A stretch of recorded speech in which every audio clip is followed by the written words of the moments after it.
삼형제 중 둘째 아들과 결혼한 지 올해로 25년 된 50대 여성 강 씨.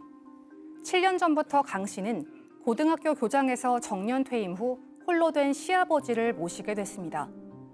그 당시 큰 아주버니 부부는 경제적으로 여유가 있었지만 맞벌이로 바쁘다며 대신 매달 생활비 70만 원을 대겠다고 했죠.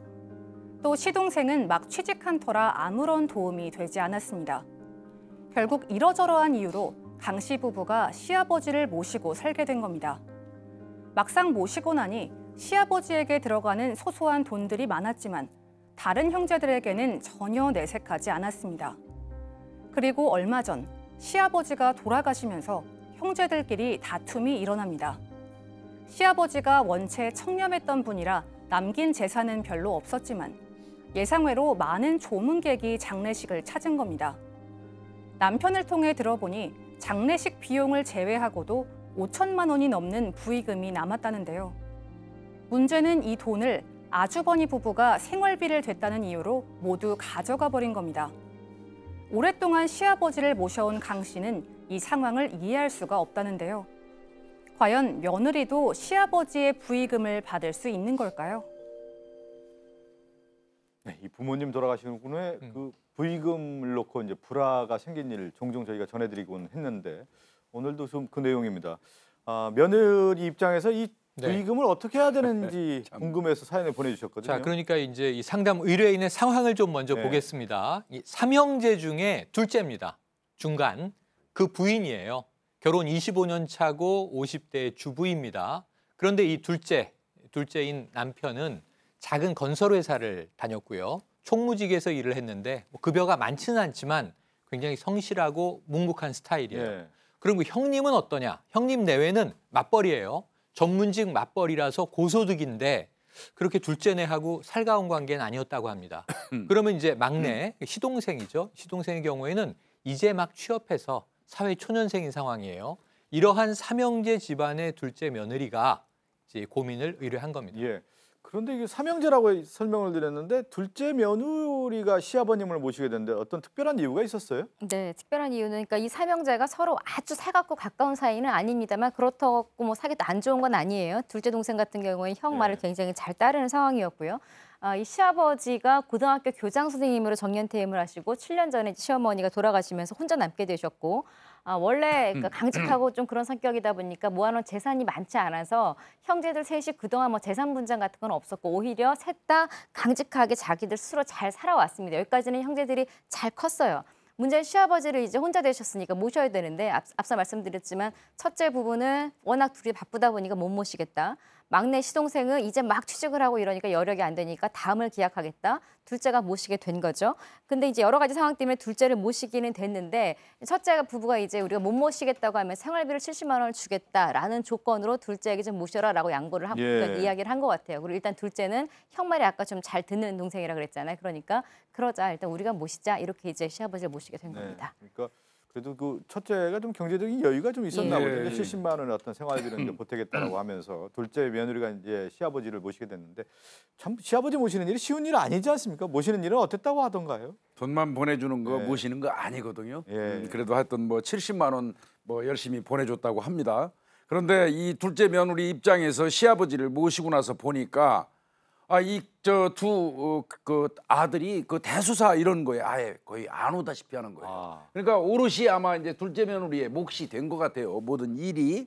근데 이제 문제는 5년 전부터 이제 이 아버님, 시아버님이 이제 지병이 생긴 거고요. 그러다 보니까 병원에 모시고 가야 되죠. 또 아프면 간호해야 되죠. 이건 사실 돈으로 따질 수도 없는 거거든요. 이 둘째 며느리 몫이었던 것 같습니다. 이게 전부 다. 그리고 사실은 뭐 이 병원비라든지 간병비 이런 게 소소하게 들어가는 게 적지 않으니까 좀 경제적으로 어려움이 있었는데 그래도 또 아버님이니까 자식으로서 그 도리를 지키는 하고 다른 형제들한테는 내색을 별로 하지 않았다고 합니다. 근데 7년 전에 시어머니가 이제 돌아가시고 사별한 이후부터 이제 모셨는데 근데 정작 5년 전에 그 시아버님이 이제 몸이 불편하면서 이렇게 이제 병간호를 해왔는데 결국 시아버님이 돌아가셨거든요. 돌아가셨습니다. 꽤 오랜 병간호 그리고 이제 오래 모셔왔는데 둘째네가 근데 결국 시아버님은 최근에 돌아가셨고요. 우리가 일반적으로 지내는 3일장을 지냈습니다. 조문객이 꽤 많이 모여왔다고 해요. 그런데 여기 삼형제들과 관련된 조문객들도 당연히 있었겠습니다. 아마 부친상, 부고를 보고 온 분들도 있었겠지만 그 돌아가신 시아버지와 관련된 이 조문객들이 아주 많았다고 해요. 이런 경우에 우리가 참 덕을 많이 쌓으셨구나. 그렇죠. 장례식에서 확인을 하는 건데 학교 선생님이셨으니까 아마 제자들이 많이 몰려오지 않았을까 싶어요. 결국은 이제 장례는 잘 끝났습니다. 그런데 이제 장례 문제는 부의금이 많이 들어온 게 문제예요. 장례 비용을 다 쓰고도 5천만 원이라는 적지 않은 돈이 남았다고 장례 후에 이 남편이 부인에게 이야기를 해준 겁니다. 예. 그런데 이렇게 부의금을 두고 형제들끼리 다투는 경우가 종종 있거든요. 여기서 이제 어떤 이유가 발생한 거예요? 부의금이 들어오는데 뭐 제자들도 물론 왔겠습니다만 제일 많이 오는 건 이 삼형제의 지인들 아니겠습니까? 지인들이 쭉 와서 보다 보니 첫째가 부유하고 전문직이고 이러다 보니까 첫째네 쪽 이제 부의금이 좀 많기는 많았던 것 같아요. 근데 첫째 측에서 남은 5천만 원을 전부 다 자신들이 가져가겠다라고 주장합니다. 그게 우리 측 사람들이 많이 와서가 아니라 그동안 우리가 꼬박꼬박 70만 원씩 아버지 생활비를 다 대지 않았느냐. 게다가 플러스 이번에 우리 측 사람들이 돈을 좀 많이 낸 것 같으니 이건 전부 다 내가 가져가겠다라고 싹 다 가져가겠다고 주장을 하고요. 여기에 이제 막내 시동생이 내 지인들도 오기는 오지 않았냐. 그러니까 그 부분은 내가 좀 가져가겠다라고 또 막내 동생도 나도 가져가겠다 주장을 합니다. 그런데 지금 사례를 보낸 이분의 남편 둘째만 그래 그러면 저 뭐 둘이 어떻게 하도록 좀 하자. 우리 그냥 그 말 듣자. 이렇게 혼자만 슬그머니 이제 주장을 안 하는 거죠. 이 금전적인 부분에 대해서. 여기 이제 아내가 좀 그동안 모셔온 거에 대한 서운함도 여러 가지 감정이 실제로 들 것 같아요. 제 생각에도. 그러니까 돈이 탐나서가 아니라 이러한 두 형제들의 모습에 그러다 보니까 이제 아내가 실망을 하기도 하고 남편에게 좀 서운하기도 하고 이런 마음의 사례를 보내신 아니 근데 겁니다. 부의금을 다 가져간다는 것은 말이 안 맞는 것 같은데 그냥 상식적으로 생각해도 좀 궁금증은 저희가 한번 오늘 사연 보내주신 분의 궁금증을 정리를 해보겠습니다. 시아버지의 부의금을 나누는 법적 기준이 따로 있나요? 그동안 시아버지를 모셨는데 부의금 중 제 몫은 어느 정도인가요?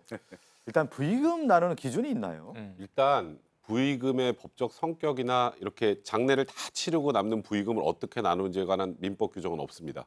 법 규정이 없으니까 여기서부터 이제 혼란의 도가니로 빠지는 건데요. 그러니까 이제 법원에서 이와 관련된 분쟁들이 꽤 있으니까 일단 법원에서 이 부의금의 성격에 관련해서 정리를 했어요. 그러니까 일단 장례 비용에 먼저 사용할 걸 조건으로 해서 그 나머지 유족들이 남아있는 유족들의 경제적인 그런 나중에 상황까지 고려해서 십시일반 유족들에게 증여한 것이라고. 그러니까 조건부 증여한 거죠. 그러니까 쉽게 말해서 장례 비용 쓰고 나머지는 너네가 가져라고 증여를 한 거죠. 그러니까 원칙적으로 따지면 준 사람 마음입니다. 그러니까 제가 예를 들어서 뭐 김복주 교수님한테 이제 첫째가 김복주 교수님하고 김복주 교수님한테 드렸다면 이건 사실상 김복주 교수님께 되는 건데 근데 이걸 일일이 따지기가 굉장히 어렵잖아요. 근데 또 이번 사안 같은 경우는 대부분 뭐 또 시아버지의 손이 많아가지고 이렇게 많이 남았다면 이 경우에 법원에서는 이렇게 합니다. 이거를 어떻게 나누는지가 지금 아까 말씀드렸던 것 좀 애매하다고 했잖아요. 원칙적으로 준 사람 맘이지만 이걸 그렇게 정확하게 나누는 걸 특정하기가 좀 어렵다면 법정 상속분대로 나눠 가져라 라는 것이 이제 법원의 판례 일관된 태도입니다. 1대1로 나누는 건가요? 그렇습니다. 예. 그렇죠. 배우자는 50% 더 주는 거 아닙니까? 법정 상속이라면 그렇고 그렇지만 이제 사실은 좀 쉽게 볼 수가 있어요. 부의금 봉투에 이름을 써놓습니다. 그래요, 그렇죠. 맞아요. 그 이름이 이제 누구냐에 따라서 달라지는데요. 사실 저 같은 경우도 이제 아버지 이제 때 분명히 제 지인인데 딴 사람이 이렇게 하는 경우가 있더라고요. 사실은 법적으로는 아주 어쩌면 간단한 게 만약에 부의금으로 뭐 장례 비용을 다 충당한다면 큰 문제가 없지만 낳는다면 나눠야 되는데 우리 백 변호사 잘 설명을 했죠. 그 사람의 의사를 추정할 수 있는 방법은 누구 사람이냐에 따라 달라질 것 같아요. 그렇겠네요. 그래서 만약에 뭐 아들한테 첫째 왔는지 둘째한테 왔는지 그걸 나누고요.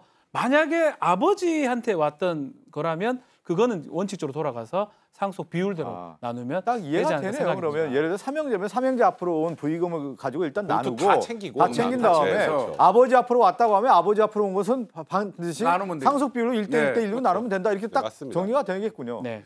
그런데 왜 장남이 다 가져간다고 했을까요? 그건 좀 이제 이해가 안 되네요. 사실 이거는 뭐 법적으로 그 내가 다 가질 권리가 있다라는 것보다 그냥 첫째고 내가 생활비 대신 가져가겠다고 한 걸 지금 것 같아요. 형제들이 그러세요라고 하면 그건 또 그 세 명 나름대로 또 이게 이 지금 부의금에 관련된 분배 방식을 이제 결정하는 거란 말이죠. 그러니까 지금 이 부분과 관련해서 혹시 뭐 내가 70만 원 생활비를 냈으니까 우리 맨날 기여분 해가지고 뭐 더 가져가야 된다 뭐 이런 것도 있잖아요. 이거는 그렇게 따지지 않습니다. 그냥 총 상속 재산에서 예를 들어서 특별한 기여가 있으면 기여분을 추정을 하는데 이렇게 부의금만 따로 놓고 볼 때는 이거는 뭐 기여를 했건 아니면 아버지를 계속 모셨건 이거는 그런 걸 따질 정도의 큰 금액이 아니기 때문에 보통 이거는 그냥 법정 상속분대로 만든 게 맞으니까요. 건데 그러면 상속분이라는 것은 우리가 늘 얘기하듯이 피를 따라가는 거기 그렇죠. 때문에 며느리는 그러면 상속분이 없는 거겠네요. 여기서 그러면 며느리가- 삼형제가 있다고 하면 예를 들어 며느리 앞으로 뭐 부의금이 왔다고 하면 그것은 그 부분을 인정해야 가져갈 수 되겠지만 있겠죠, 그 부분만. 나머지 시아버님 앞으로 도는 부의금 같은 경우는 아들에게만 안 있다. 되죠. 이렇게 전개가 되겠군요. 며느리는 자신의 남편인 둘째 아들을 통해서 이제 받는 거겠죠. 만약 소송을 하거나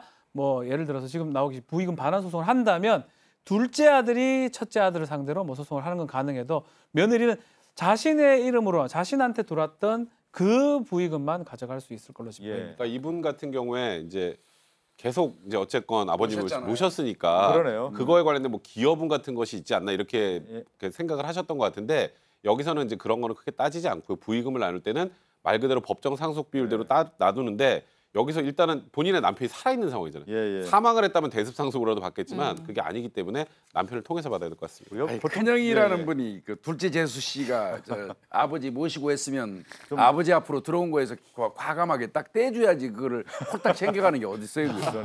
그동안 이제 고생하셨다고 하면 아버님 앞으로 왔던 이제 부의금은 지금 그러면- 김복순께서 얘기한 것처럼 고생했다고 하면 일정 부분 주는 것이 그러면- 타당하지 않나 싶은데 만약에 그게 안 된다고 하면 지금 얘기한 것처럼 아버님 앞으로 왔던 부의금은 법정 상속분이 1대1로 딱 나눠서 가지면 된다.